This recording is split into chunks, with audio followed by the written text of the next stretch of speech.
रसूल अल्लाह ने 5 खूबसूरत हदीसें बताई। नंबर 1, तुम में से बेहतरीन शख्स वो है जो ना किसी को तकलीफ दे और ना किसी की तकलीफ का जरिया और सबब बने। नंबर 2, जो शख्स दिन में 10 मरतबा सूरतुल इखलास पढ़ेगा, यानी कुल हु अल्लाहु अहद, ये पूरी सूरत पढ़ेगा, अल्लाह ताला जन्नत में उसके लिए महल बना देंगे। नंबर 3, जो शख्स हर फर्ज नमाज के बाद 1 मरतबा आयतुल कुर्सी पढ़ने का मामूल बनाएगा, तो उसके और जन्नत के दरमियान सिर्फ मौत का फासला होगा,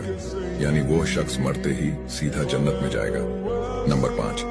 जो शख्स घर से निकलते वक्त ये दुआ पढ़ेगा, बिस्मिल्लाहि तवक्कलतु अला अल्लाह ला हौला वला कुव्वता इल्ला बिल्लाह, तो अल्लाह ताला शैतान के शर से उसकी हिफाजत फरमा देता है, और जिस काम को वो निकला अल्लाह ताला उसमें आसानी पैदा फरमा देता है।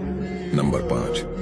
रसूल अल्लाह ने फरमाया, वो शख्स हरा भरा रहे, हंसता खेलता रहे, जो शख्स मेरी हदीस सुने उसको महफूज रखे और उसको दूसरों